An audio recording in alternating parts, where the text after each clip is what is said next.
Hello, everyone, and welcome to another amazing masterclass in the Healist series. And as many of you know, every month we get together and we invite guest experts that lead us in masterclasses that relate to anything from business topics like finance and operations and to creative and marketing topics. And today it's really a treat. We have with us Naomi Rose, who's going to be leading us in the Writing Your Healing book workshop that is really, again, I've personally been looking forward to because I think many of us have a book inside of us that we're sometimes don't have time or capacity to conceive and create. And I think I love this idea of just taking a pause and spending this time together the next hour where we can really tap into some of our creativity and wisdom and maybe come out with a book idea, maybe come out with a first chapter or outline, or maybe just deepen our practice. So no pressure. But I think it's a beautiful time to spend together. And I wanted to thank everyone who is here with us live, joining on this journey. You will have an opportunity to ask also personal questions and guidance. At the end of the workshop, we'll make sure to leave at least 15 minutes for your questions. And anyone watching this as a replay, you're welcome also to reach out to Naomi and her website and explore her services and again join us in this workshop in your own time. So again, without further ado, I wanted to welcome Naomi and give her the stage. If you have any questions as she speaks, feel free to put them on the live chat or save them till the end, and we'll make sure to answer everyone. So please welcome Naomi. Thank you so much, Yuli. I feel very blessed when I found this site. It's just wonderful. So I am what I call a book developer and creative midwife. I help people write books, especially healers. That is something that I'm very deeply interested in, and especially glad to be here today to speak to you about that.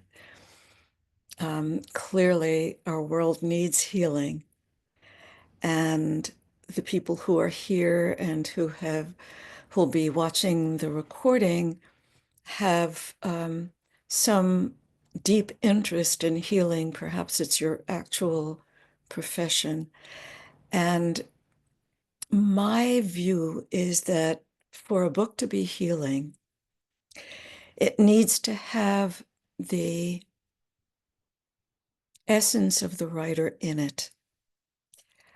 There are many books that are about healing, and certainly they're helpful. But that's a different experience from the writer really being present to themselves when they're writing. So that's my main focus in working with clients. And let's just get started. Do have pen and paper, or you can use your computer. We're going to have a little bit of time for you to try out writing in this way, and we'll see what happens. So here on the slide, you see I've written about connecting with your inner voice.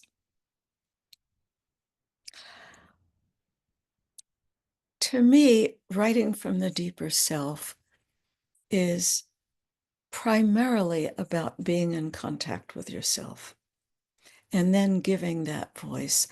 It's a different orientation towards writing than what I perceive as the usual, which is, come up with an outline, figure out what you're going to say, get the words out, and there you have it. There are a lot of books like that. It does work. But what is missing I think, is that beautiful connection you get to have with what's deeply in you that does not yet have a voice. And maybe it's something you already know, where it wants to go, what it wants to say, but maybe you don't. Maybe there's just this feeling, this call, this urge that something wants to be known through me. And my healing background is that I'm a healing conductor within the organization dedicated to the teachings of the Sufi master Hazrat Inayat Khan. And just lost my train of thought.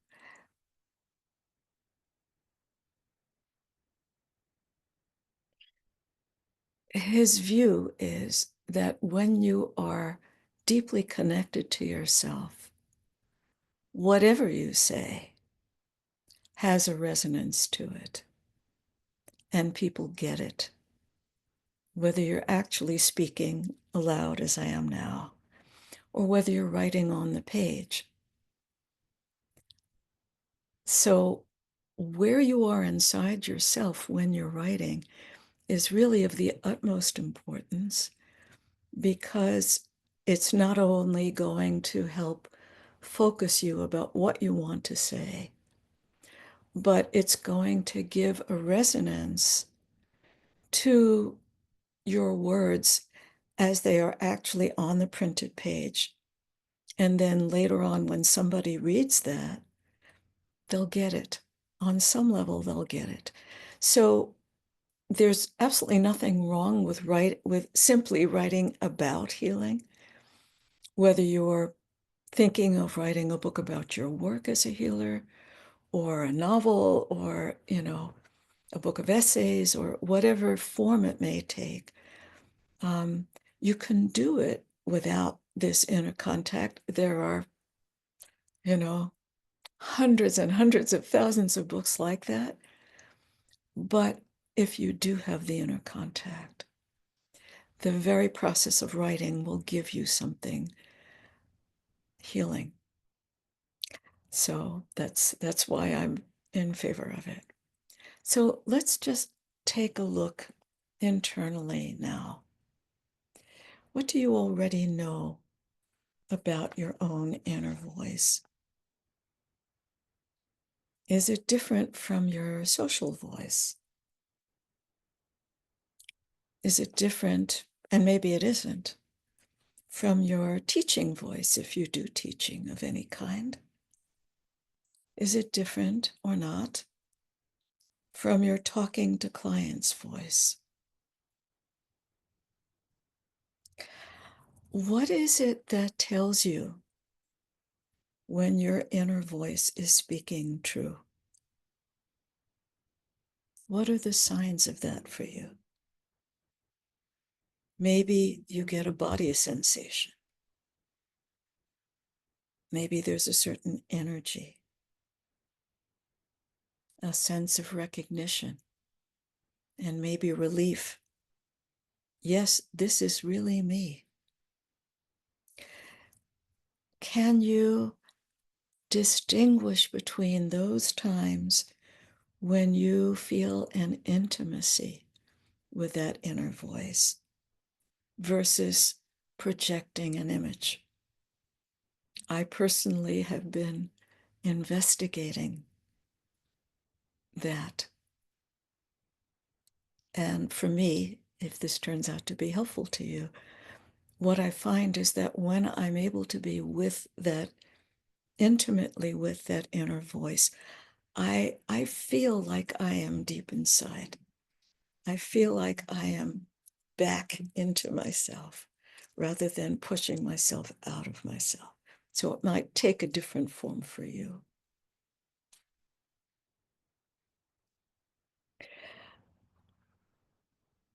Might it be different if you were loving and appreciating your healing work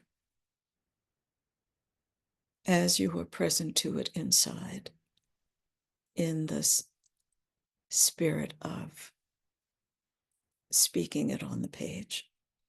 Different if you were loving and appreciating your healing work rather than presenting it. Would it feel different inside you if you knew you would be sharing it with somebody who is truly interested?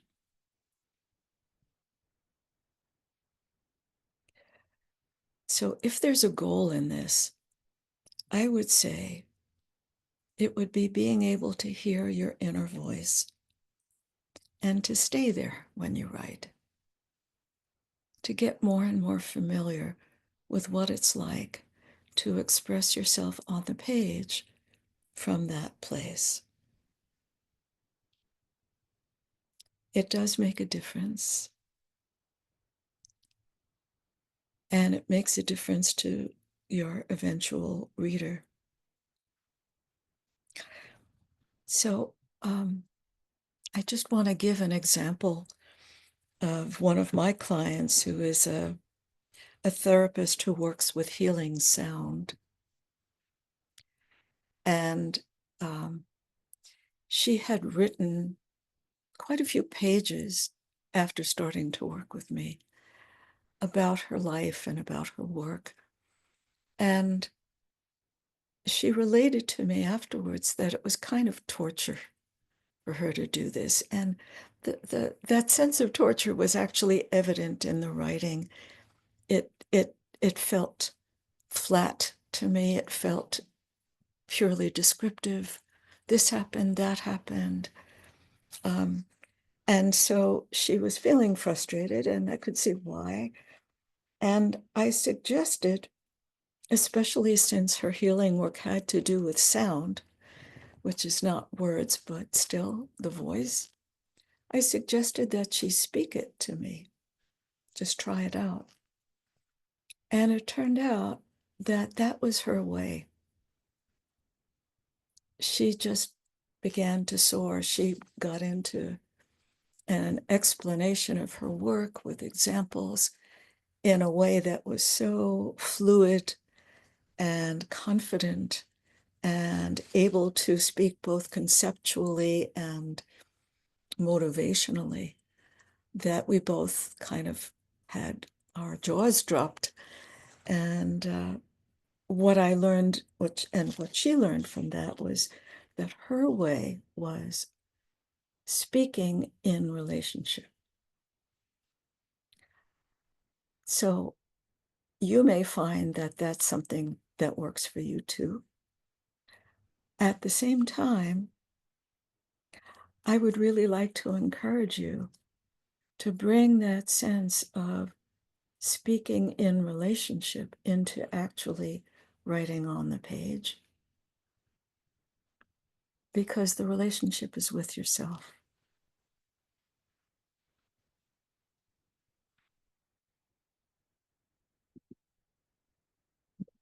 Say one more thing. So when you're writing from your true inner voice, you want to be in relationship with it, not floating above it or kind of taking a deep breath and jumping off the diving board. Or, I remember so many of my own experiences in college and graduate school writing papers and doing well with them, getting A's. And yet at the same time, I never really felt in relationship with myself. I didn't feel like that was what was wanted, and I was trying to please and get a good grade. It turns out, in speaking to people in recent years, that a lot of people have had something of that experience. There's a way of kind of doing something to yourself to make your writing happen and be acceptable to somebody else. It's a certain kind of training. If this was your experience, and it may not have been, I would invite you to acknowledge your success in doing that And take a breath and recognize that there is a way that is more close to your own heart and being. So, one way to begin is to reflect on what you love about the subject that has come to you to write, if it has. If it hasn't, maybe it will today. Let's say you do have some subject, a little glimmer at least. Oh, this is calling me, maybe. What do you love about it? What draws you to it? What magnetizes you to it? So this is more like what Pir Vilayat Inayat Khan, a great Sufi teacher, said, we are, and I'm still working on this one, we are pulled by the future rather than pushed by the past. You certainly can be pulled by the subject that you have some love for.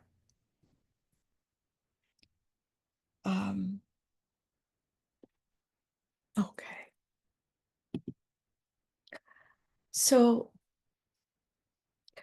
this is a moment when I want to just make a distinction between descriptive writing and evocative writing, because I think so many people are taught to do descriptive writing if they don't identify themselves specifically as writers and as fiction writers. A lot of the quality of fiction writing can come into nonfiction writing, and it makes a big difference. It kind of plumps it up. It's like taking a dried raisin and putting it in hot water, and there it is. It plumps up again. Descriptive writing gives a largely conceptual, intellectual view of the subject. It's not that it shouldn't be there. It's that it's not the whole thing. So you come up with it from your mind, often from your intellect. And wherever, this you can underline if you happen to be taking notes in your mind, wherever you're coming from when you're writing, that's where your readers tend to receive it from. So we come up with descriptive writing from our intellect largely, and that's where our readers receive it. So here is an example of descriptive writing. Healing involves bringing the various levels of the client back into wholeness, whether from the physical plane, the mental plane, the emotional plane, or the spiritual plane. All these levels of a human being affect one another. And so what the client may experience as a purely physiological problem may actually have its roots on a non-physical level. Okay, and in my experience, this is true. It's very valuable information. It is information, however, and so it does not draw forth the feeling nature, the imaginative nature of the reader. So to do that, you have to connect with your own. And this could be a whole course in itself, but let me just give you a taste of it. So evocative writing can take the very same subject and bring it to life for your readers in their senses and imagination, because that's where you're going to go, into your senses, imagination, feeling nature. You come up with it from your sensory intelligence, your ability to perceive and observe things, your imagination. So here's an example that has something to do with this descriptive example. I wrote it. Sheila lay on my massage table, her eyes squeezed tightly shut, as if there were something she was trying not to see. I could have legitimately only cupped her eyes with my warm hands and gently smoothed out the furrows in her brow to begin the healing. But an inner picture came to me of a tall woman leaning down and scowling at a little girl in a light blue pinafore dress, scowling and shaking a finger in some sort of reprimand. Sheila had told me she was an artist and was struggling with her current project. Did someone long ago make you feel bad about wanting to be an artist? I asked her softly, and her breath opened up in that moment.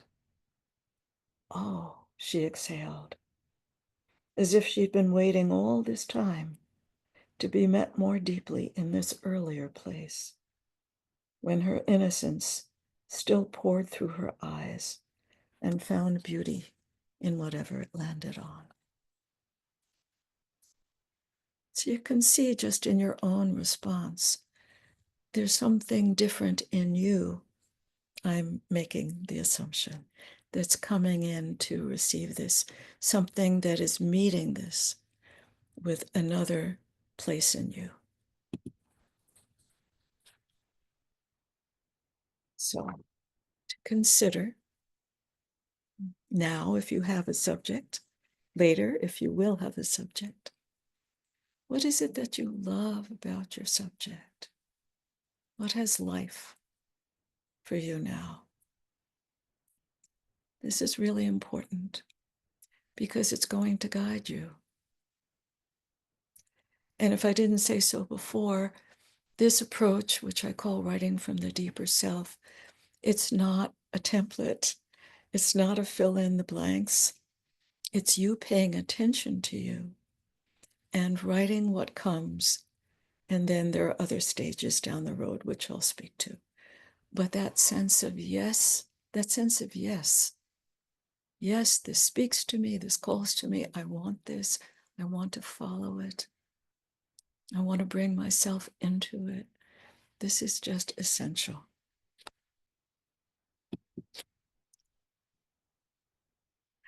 And another piece of this approach is that you don't need to know everything yet.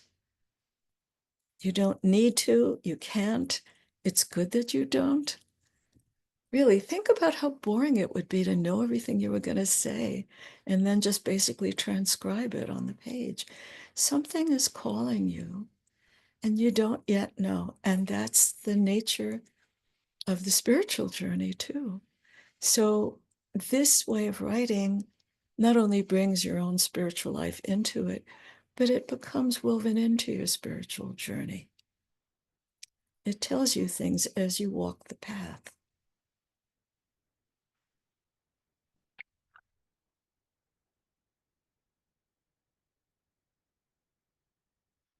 So I want to talk briefly about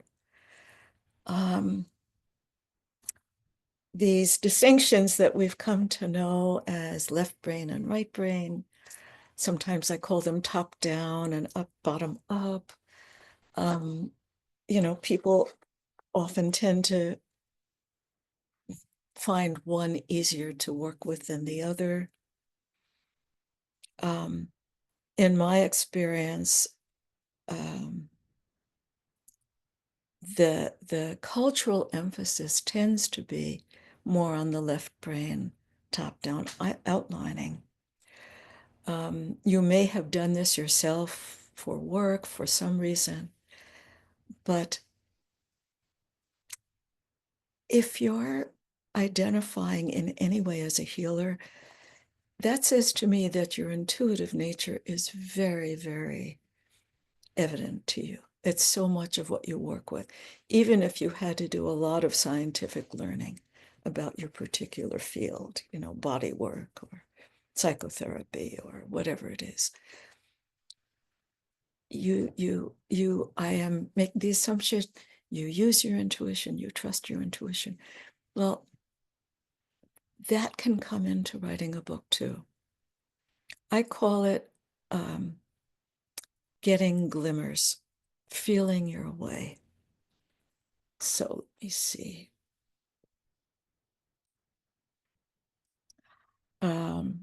Allowing your book to emerge naturally, reflecting your authentic self rather than adhering to rigid structures. So this is the familiar approach. And You can see that I came up with an outline pretty easily, Okay, let's say it's a book on healing, part 1, an overview of the territory. So then thoughts come to me. Chapter 1, why healing is important. Chapter 2, the history of healing. Chapter 3, Western versus Eastern, and then, all the subcategories that appear under that. It's great to be able to do that. It's great to have structure. I'm simply saying that if this is not the way you actually operate, there's an alternative, and you still can structure your book. You're just not starting out with this.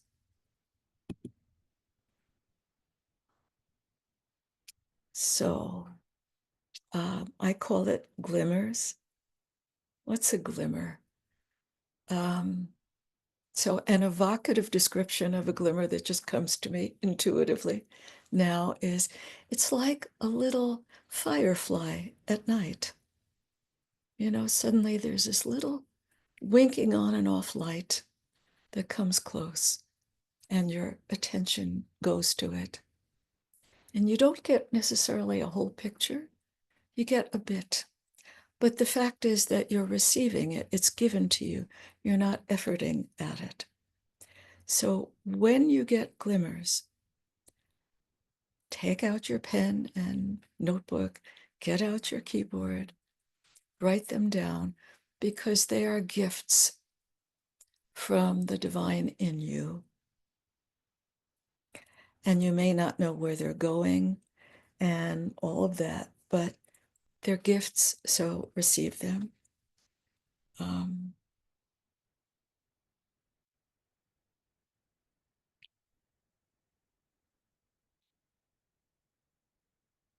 reading from my notes here. You may have a general sense of what the book is about and where it may want to go, maybe, but mostly be attuned to what's calling you to write when you sit down to write. It might be something that belongs in the beginning of the book, but maybe you don't know yet where it belongs. Maybe it'll end up in chapter 4. Maybe it will be a memory of something about your work that comes to you, or brilliant metaphor that just floats through the ethers and lands in you, or something that you don't know where it'll go, you don't know how it fits, but there's a resonance to it. So this, in large part, is about building up an awareness of what has resonance when it gives itself to you, and writing it down. And later on, you will move the pieces around and structure it. So this is a more right-brained, you could say feminine way, receptive way of writing a book. If you're really strong in your left brain and you want to start that way, that's great. You can chart out a course. You can say, I want to write about this, this, and this, and then fill it in. But even filling it in can make use of these glimmers. Because once you've set your intention in motion to write a book, something below your conscious mind will be working on it. I can almost guarantee it. It needs to be something you want to write. It needs to be something you say yes to. And even if you say yes, but I don't know what to do, the yes is the important part. Something below your conscious mind will be working on it. And you will be washing the dishes one day, and something will come. So I suggest you have pen and paper handy. Put it in your pocket, something like that. Have your cell phone handy so you can record it. It's a gift. You can trust it because you're not laboring at it. So the thing to remember, there we go. Glimmers could be like this, a thought that's on the horizon, a long arc of hope. Well, that in itself is kind of an evocative phrase that came to me. Could be anything, could be a memory, could be a vignette, could be an image, could be, there's a metaphor, there's no limit to the forms in which a glimmer can come.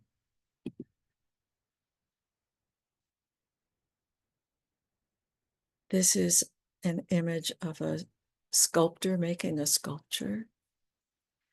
And you can just consider these kinds of things.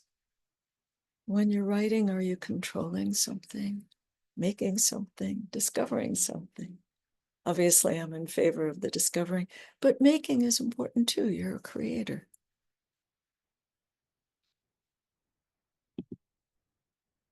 Okay. One thing to remember is that your deeper self wants to give you inspiration. You're not getting away with anything. You're not tricking yourself.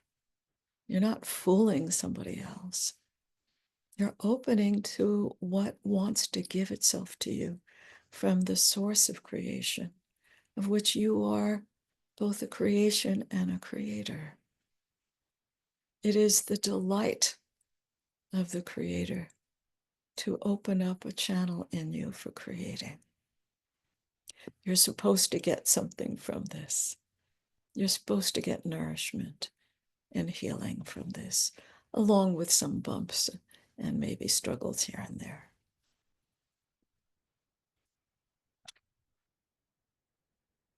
So, here are some steps that you could, they're loose, they're not a template. But I would say step one is always listen to yourself. See what's there. Notice how your body is about it. Be open to what comes. Write what comes. When you recognize, if and when you recognize that you're pushing, stop. Thank yourself. Stop for the time being. And as I said, it will be steeping in you. So it's not only about forcing yourself to, that button chair school of writing. Button chair is only part of it. The rest of it is live your life. Let things come to you. And then as far as the organization of the book, you could conceive of yourself as a weaver. You'll get all these glimmers. And at some point you'll look and say, how do these connect? And you'll begin to see it, and then you'll write more. And that's another phase that I'm not going to go into at length, but just to assure you that these glimmers that come will show you their wholeness. And lastly, on this slide, don't even worry about being perfect in the writing. You don't even know what it's going to be until you've written the first draft. That's when you can say, I get it. Okay, I see. I ended up here. Now I'm going to go and plant this in chapter 1. Okay, so these are some stages as I envision it. Not the only possible ones, but valuable. You're called. You open to the call, which means you open to inspiration. You write what's alive for you in the moment, and you observe when you're not, and you see what you need to come back. You write down the glimmers as they give themselves to you. Later, you can write more. So that creates the length of the book. You, at some point, will weave the pieces together, and you'll come to have completed a first draft, at which point you'll know what you were doing, and you can go back and fine-tune. I personally love fine-tuning. It's so it brings you closer to the beauty and artistry that you're capable of. Okay. So being happy to be writing is the goal. I think the light is in you. You can call it out in words. So at this point, I'm going to stop the slideshow and invite you to spend about maybe 10, 15 minutes being with yourself, writing anything that has opened to you in the last 40 minutes or so of my talking. See if any glimmers come. And just be with yourself. See what it's like.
One more minute.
If you want to, you could jot down a little note to yourself about where to pick up again another time, if that's helpful.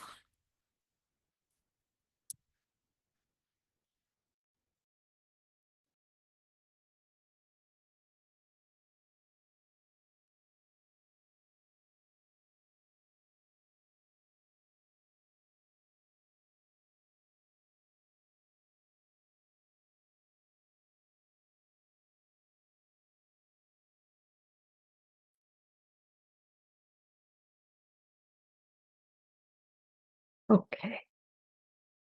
So I'm just going to bring my slideshow to an end, and then we can have questions and answers if there are questions or responses.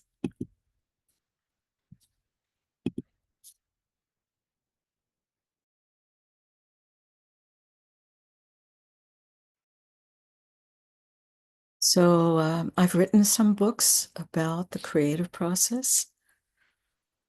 Um, Starting your book, right brain approach to structuring your book, um, 10 essential qualities that help you write a book. All of these are available. And these are some of the books in print by some of my clients who are healers. They're psychotherapists and body workers and um,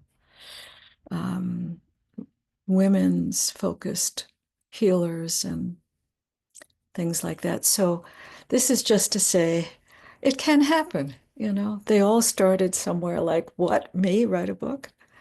So it can happen. And my website is naomirose.net.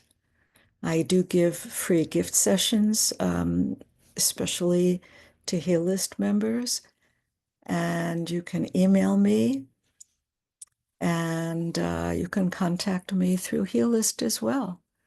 I'm just delighted to have been given the opportunity to speak of something so close to my heart and that I have personally struggled with for so many years to find a better way. So thank you very much. And we can now move into the questions and answers.